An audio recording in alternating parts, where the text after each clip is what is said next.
देशातील वाढत्या भांडवलशाही प्रवृत्तीला आळा घालण्यासाठी आणि देशाच्या सर्वांगीण विकासासाठी कम्युनिस्ट विचारसरणीच गरजेचे आहे, असे स्पष्ट मत भारतीय कम्युनिस्ट पक्षाच्या राष्ट्रीय सचिव अमरजीत कौर यांनी व्यक्त केलंय। त्या भाकपच्या 25व्या राज्य अधिवेशनाच्या उद्घाटनाप्रसंगी बोलत होत्या। या अधिवेशनात महादेव खुडे, ॲडव्होकेट सुभाष लांडे, राजू देसले, स्मिता पानसरे, पद्म पाशा, डॉक्टर भालचंद्र कांगो, तुकाराम भस्मे, राजन क्षीरसागर, शिवकुमार गणवीर, सुकुमार दामले, प्रकाश रेड्डी, तल्हा शेख आदी मान्यवरांची उपस्थिती होती। अमरजीत कौर म्हणाल्या की मातब्बर देशांनी जसे भांडवलशाही पोहोचली त्याचप्रमाणे आज भाजप सरकार सुद्धा भांडवलशाहीच्या बाजूने काम करीत आहे। त्यामुळे देश संभाव्य संकटात सापडू शकतो। अशावेळी देशाला वाचवण्याची जबाबदारी पुन्हा एकदा कम्युनिस्ट विचारसरणीच्या खांद्यावर येते।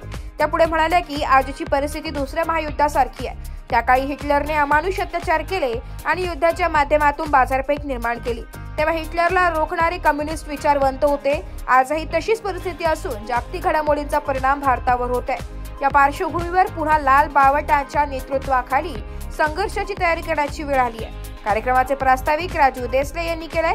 ॲडव्होकेट सुभाष लांडे यांनी जनसुरक्षा विधेयकाला विरोध दर्शवत विरोधी पक्षांसह विधानसभेच्या आगामी अधिवेशनात तीव्र मोर्चा काढण्याची घोषणा केली आहे।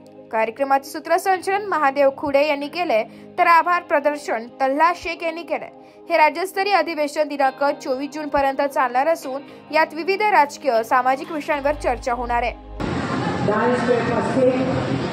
पार्टी के सभी नेतागण और मौजूद मेरे सभी भाइयों बहनों नौजवान साथियों,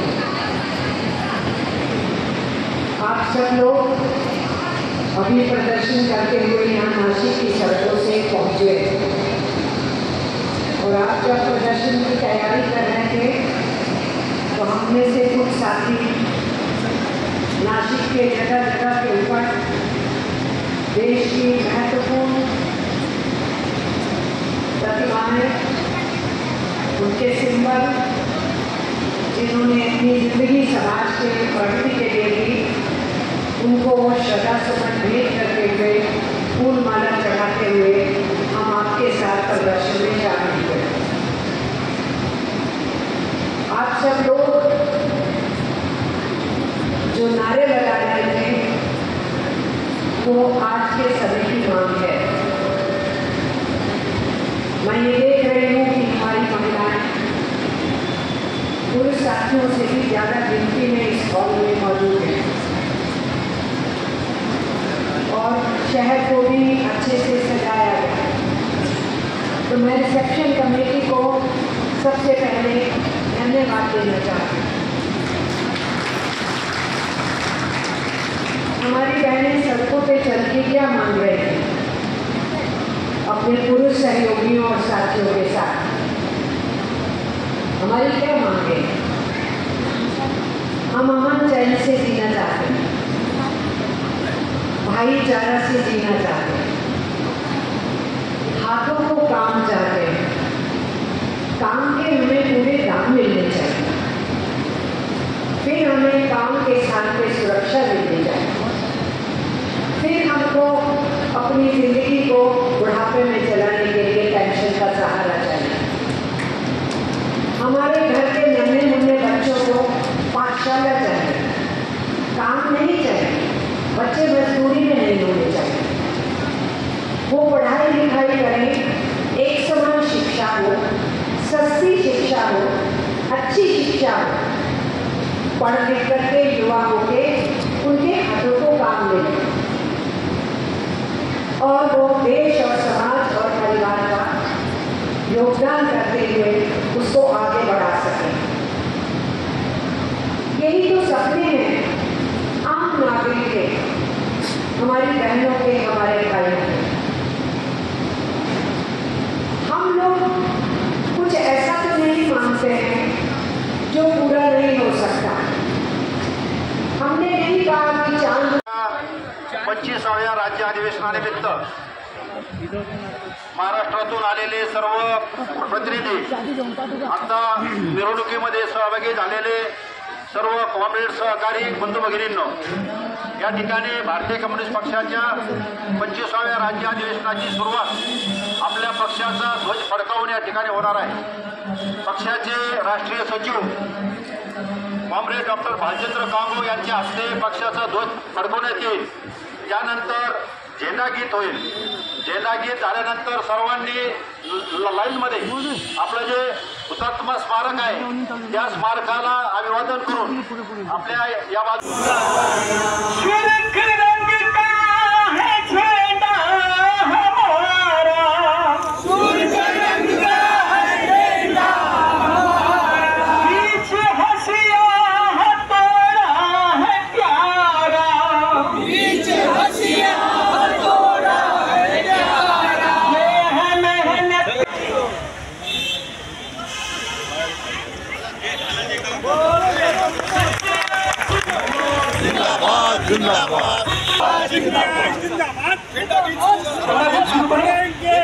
एक साथ झंडे को सलामी देंगे। सलामी दो, एक दो, एक साथ सावधान। झंडा की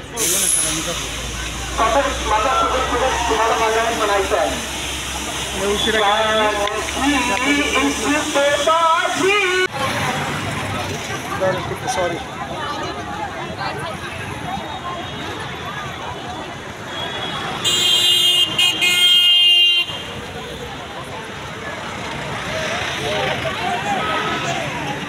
चल मी मंदिरात येतो। चल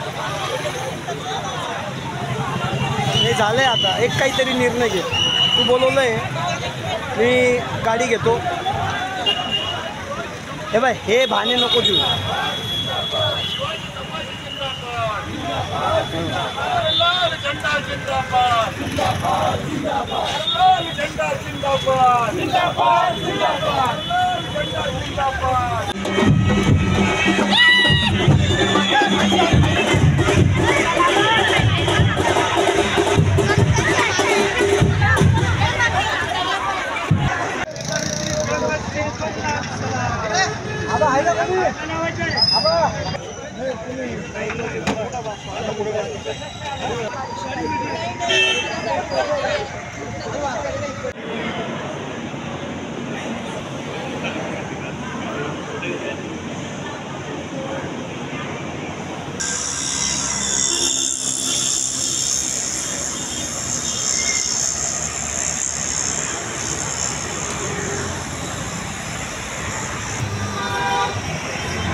ब्युरो रिपोर्ट, नाशिक लोकशाही न्यूज, नाशिक।